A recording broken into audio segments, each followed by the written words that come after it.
Assalamualaikum warahmatullahi wabarakatuh. Saya Wifanur Khofifah, NPM 182151092. Di sini saya akan menjelaskan tentang hakikat pembelajaran matematika yang ditinjau dari filsafat ilmu. Tugas ini dibuat untuk memenuhi salah satu tugas mata kuliah perencanaan pembelajaran matematika.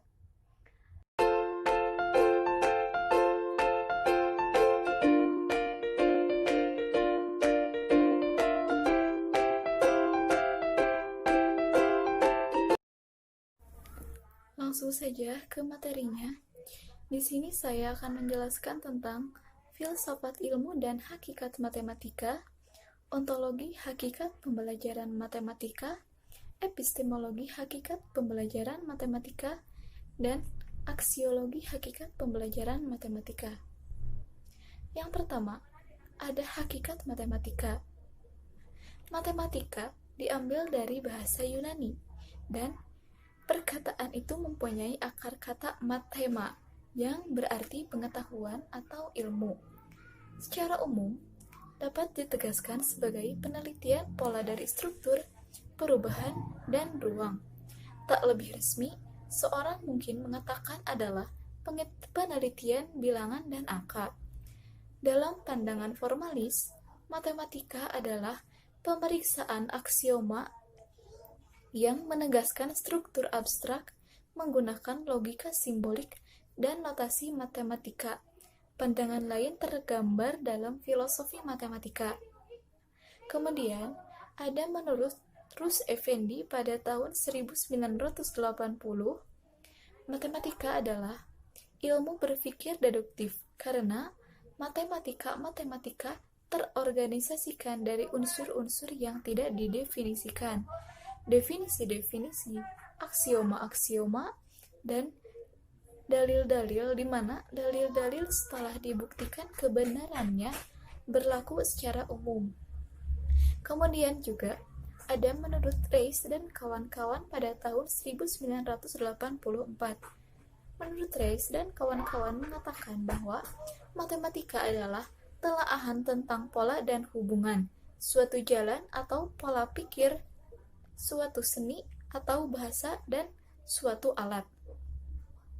Jadi, dapat kita simpulkan bahwa matematika adalah sarana berpikir untuk memperoleh pengetahuan, sebagai alat untuk pemecahan masalah, sebagai bahasa yang melayani perkembangan ilmu, pengetahuan, baik sosial, ekonomi, maupun ilmu alam, dan bersifat struktur karena adanya saling ketertarikan antara konsep di dalamnya. Kemudian, yang selanjutnya ada ontologi hakikat pembelajaran matematika. Pengertian ontologi secara istilah berasal dari bahasa Yunani, yakni onta, atau juga onto, yang memiliki pengertian ialah sebagai suatu yang sungguh-sungguh ada serta adanya itu benar, atau juga kenyataan yang sesungguhnya. Sedangkan untuk logos memiliki arti ialah sebagai kata ilmu, studi mengenai teori. Sedangkan pengertian ontologi secara terminologi adalah memiliki pengertian sebagai suatu ilmu yang mempelajari mengenai sesuatu yang benar-benar ada dan adanya itu benar. Teori tersebut membahas tentang suatu kebenaran yang ada atau ciri pokok dari keberadaan. Nah, ontologi merupakan kajian filsafat ilmu yang membahas tentang hakikat segala sesuatu yang ada, baik konkret maupun abstrak. Pengertian ini mencakup pengertian yang diungkapkan sebagai aliran khusus mengenai ontologi dalam mempelajari matematika, yaitu yang pertama, aliran logistik yang dipelopori oleh Immanuel Kant pada tahun 1924 sampai 1804, yang mengatakan bahwa matematika merupakan cara logis atau logistik yang salah satu benarnya dapat ditentukan dengan tanpa mempelajari dunia empiris. Kemudian yang kedua ada aliran intuisionis yang dipelopori oleh John Brouwer pada tahun 1881 sampai 1966 yang mengatakan bahwa matematika bersifat intuisionis. Kemudian, yang ketiga ada aliran formalis yang dipelopori oleh David Hilbert pada tahun 1862 sampai 1943 yang mengatakan bahwa matematika merupakan pengetahuan tentang struktur formal dari lambang. Kaum formalis menekankan pada aspek formal dari matematika sebagai bahasa lambang dan mengusahakan konsistensi dalam penggunaan matematika sebagai lambang. Maksudnya, matematika bersifat logis karena berfungsi sebagai sarana berpikir. Lalu dapat kita simpulkan bahwa ontologi merupakan ilmu yang membahas tentang sesuatu yang ada secara universal dengan berdasarkan logika semata, atau dengan kata lain dapat dikatakan ilmu yang mempelajari mengenai kerealitisan ontologi secara ringkas, membahas realita atau suatu entitas dengan apa adanya. Pembahasan mengenai ontologi berarti membahas kebenaran suatu fakta untuk mendapatkan kebenaran itu. Ontologi memerlukan proses untuk bagaimana realitas tersebut dapat diakui kebenarannya.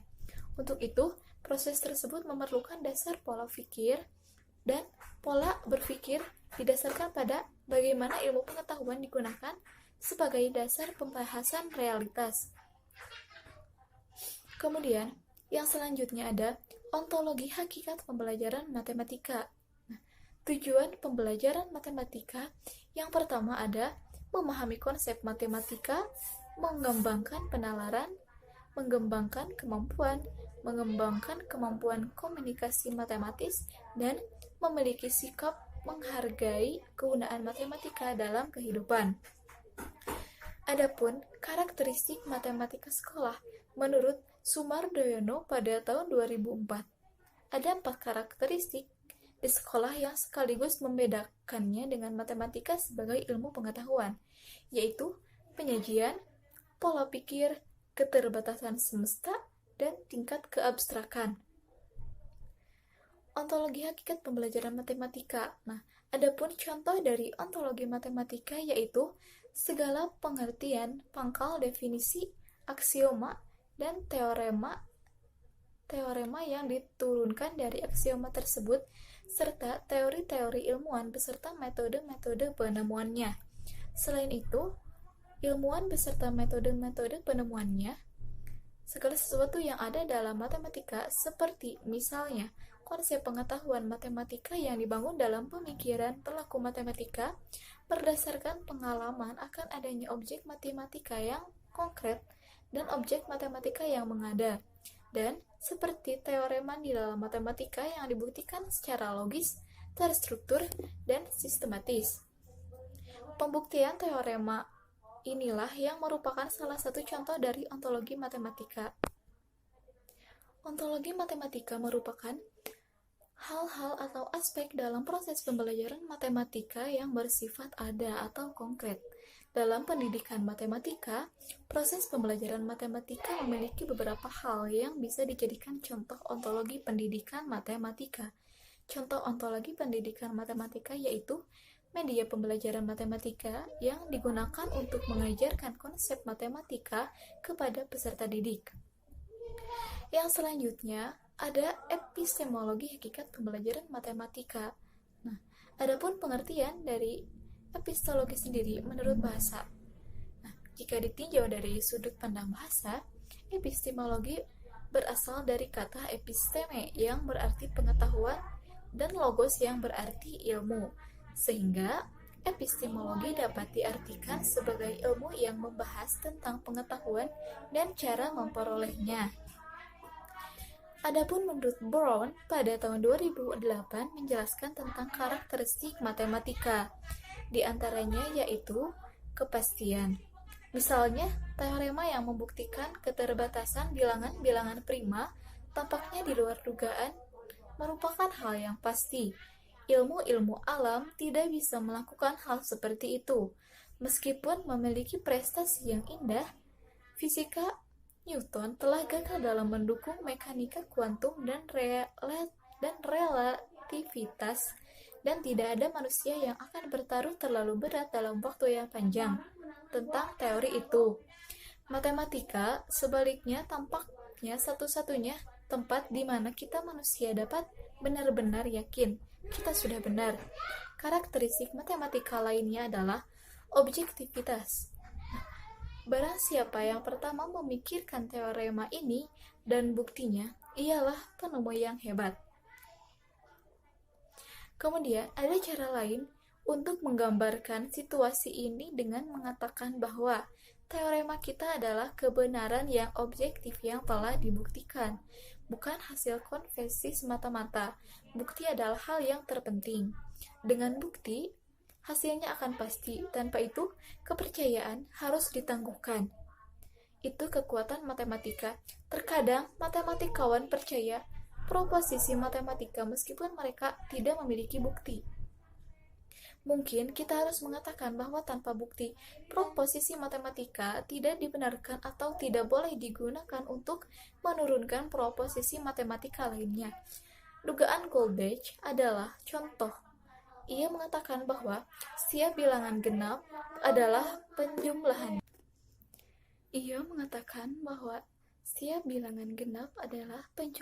Dari dua bilangan prima, dan ada banyak contoh untuk itu.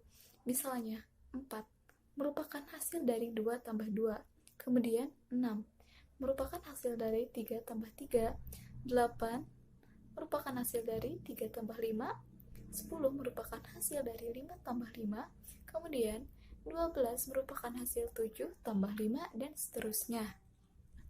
Sudah diperiksa ke miliaran dan tidak ada contoh yang kontra.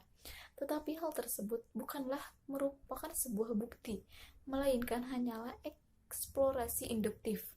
Jika hal itu dianggap bukti, maka kita akan melanggar karakteristik matematika yang bersifat abstrak dan deduktif. Tetapi, bagi ahli biologi, jangan ragu untuk menyimpulkan bahwa semua gagak berwarna hitam. Tetapi, berdasarkan cara semacam ini, matematikawan sementara mereka mungkin percaya akan dugaan menurut Goldbach adalah benar, tidak akan menyebutnya teorema yang tidak akan menggunakan untuk membangun teorema lain, karena tanpa bukti, menurut Brown pada tahun 2008. Selanjutnya ada menurut D.W. Hamill mendefinisikan epistemologi sebagai cabang filsafat yang berurusan dengan hakikat dan lingkup pengetahuan, dasar, dan pengendaian serta secara umum, hal itu dapat diandalkan sebagai penegasan bahwa orang yang memiliki pengetahuan. Pengertian epistemologi juga diungkapkan menurut Dagorbet de Runes. Dia mengatakan bahwa epistemologi adalah cabang filsafat yang membahas sumber, struktur, metode-metode, dan validitas pengetahuan. Sementara itu, menurut Azyumardi Azra menambahkan bahwa epistemologi sebagai ilmu yang membahas tentang keaslian, pengertian, struktur, metode, dan validitas ilmu pengetahuan. Epistemologi matematika yaitu ilmu filsafat yang mempelajari keaslian atau validitas dari sifat-sifat matematika, misalnya seperti kebenaran sebuah teorema. Untuk mengetahui benar atau tidaknya sebuah teorema, maka diperlukan adanya pembuktian, sehingga pembuktian teorema dalam matematika ini merupakan contoh dari epistemologi matematika. Kesimpulannya dari definisi epistemologi menurut para pendapat ahli di atas adalah epistemologi dapat dipahami sebagai suatu ilmu bagian dari filsafat yang membahas tentang seluk-beluk pengetahuan, mulai dari hakikat, sumber, cara mengetahui, dan cara memvalidasi kebenarannya. Dengan kata lain, epistemologi adalah suatu cabang filsafat yang menyoroti atau membahas tentang tata cara, teknik, atau prosedur untuk mendapatkan ilmu dan keilmuan. Kemudian, ada pun ciri-ciri dari epistemologi. Yang pertama ada yang bersifat sentral, yaitu posisi antara subjektif dan objektif. Kemudian, landasan bagi segenap tindakan manusia dalam kehidupan sehari-hari. Kemudian, dasar dari pengemban pemikiran ilmiah. Kemudian, jembatan antara alam keharusan yang bersifat kejiwaan dan yang bersifat indrawi. Nah, kemudian epistemologi matematika adalah cara yang digunakan untuk mengkaji atau menelaah hingga diperolehnya ilmu matematika. Tata cara teknik atau prosedur untuk mendapatkan ilmu matematika adalah dengan metode matematika, dan metode matematika dapat dibagi menjadi 3 macam, yaitu metode non-ilmiah, kemudian yang kedua merupakan metode ilmiah, dan yang ketiga metode problem solving. Nah, contoh dari epistemologi matematika yang diambil yaitu ambil dari metode non-ilmiah. Metode non-ilmiah dalam matematika adalah prosedur untuk mengkaji ilmu matematika yang diperoleh dengan cara penemuan secara kebetulan, trial and error, common sense, prasangka, otoritas, dan pengalaman biasa. Hal ini diterapkan pada ilmuwan-ilmuwan masa lampau yang menelaah ilmu matematika setelah menetapkan ontologi matematika.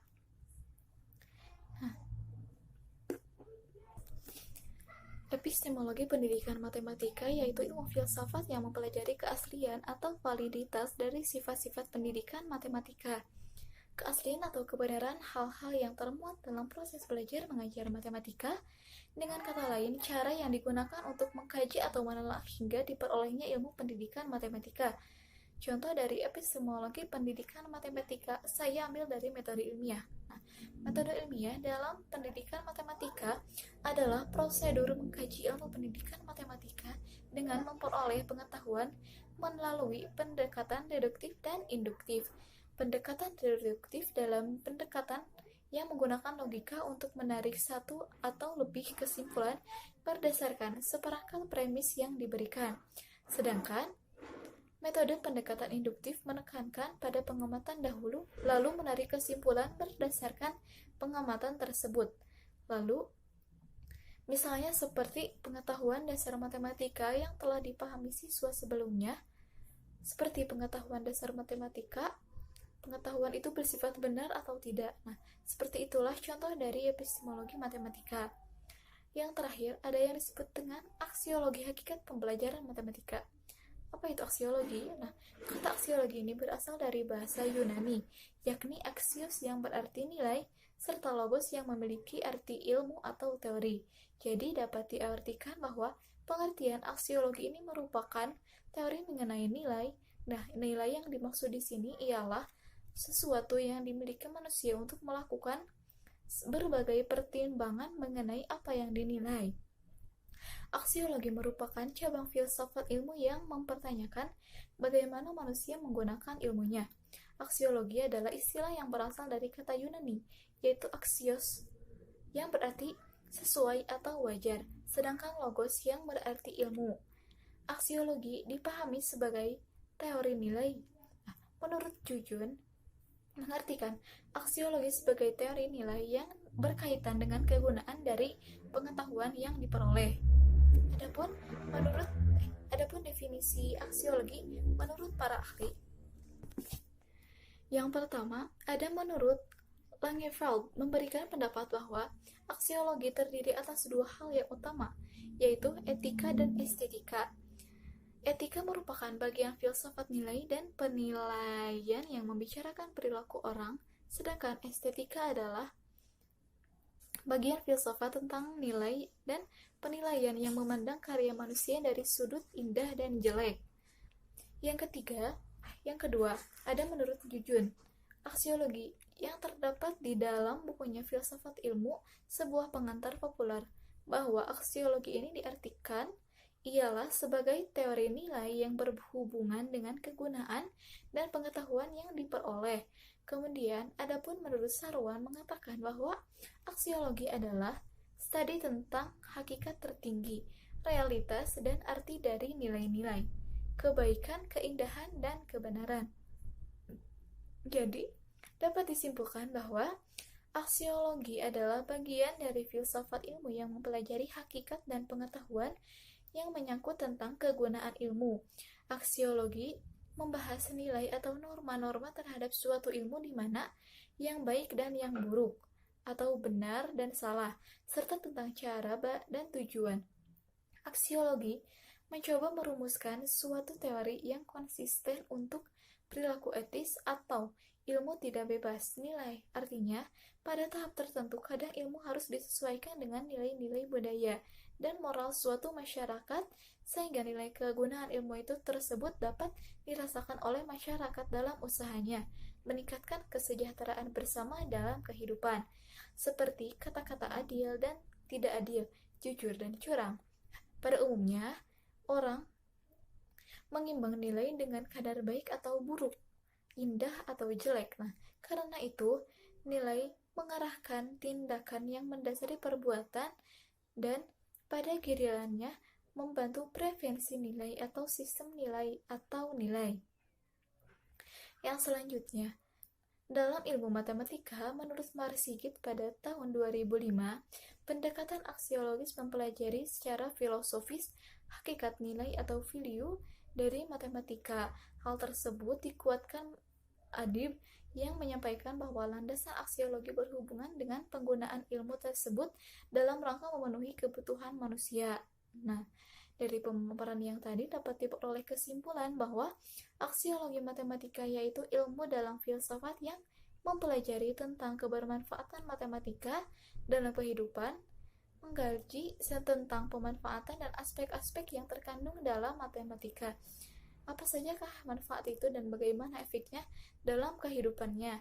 Contohnya adalah teorema Pythagoras yang memiliki banyak manfaat dalam segala penerapannya. Adapun menurut Harman, nilai matematika paling sedikit memuat 4 dimensi. Matematika mempunyai nilai karena maknanya. Matematika mempunyai nilai karena keunikannya. Matematika mempunyai nilai karena tujuannya. Dan matematika mempunyai nilai karena fungsinya. Salah satu contoh dari aksiologi matematika yaitu matematika karena keunikannya. Nah, matematika disiplin ilmu yang mempunyai ciri khas dibandingkan disiplin ilmu lainnya. Matematika dipandang sebagai ratu ilmu atau sederhananya ilmu yang mendasari ilmu lain. Inilah yang membuat matematika itu unik karena matematika tidak diturunkan dari ilmu lainnya. Karena keunikannya ini, matematika memiliki kegunaan untuk menjadi bahasa ilmu pengetahuan bagai ilmu lainnya. Manfaat dari ilmu matematika inilah yang menjadi contoh dari aksiologi matematika. Nah, jadi aksiologi matematika yaitu ilmu dalam filsafat yang mempelajari tentang kebermanfaatan matematika dalam kehidupan, mengkaji tentang manfaat dari aspek-aspek yang terkandung dalam matematika. Apa sajakah manfaat itu dan bagaimana efeknya dalam kehidupan? Contohnya adalah teorema Pythagoras yang memiliki banyak manfaat dalam segala penerapannya. Manfaat-manfaat dari ilmu matematika inilah yang menjadi contoh dari aksiologi matematika. Kemudian, aksiologi pendidikan matematika yaitu ilmu dalam filsafat yang mempelajari tentang kebermanfaatan pendidikan matematika dalam suatu proses pembelajaran mengajar matematika. Contohnya adalah manfaat mempelajari tentang bangun ruang. Hal lain terkait pendidikan matematika, sehingga para peserta didik mampu menerapkan atau menggunakan hasil dari proses belajar matematika untuk membantu kelangsungan hidupnya. Mungkin cukup sekian yang dapat saya sampaikan. Kurang lebihnya mohon maaf. Wassalamualaikum warahmatullahi wabarakatuh.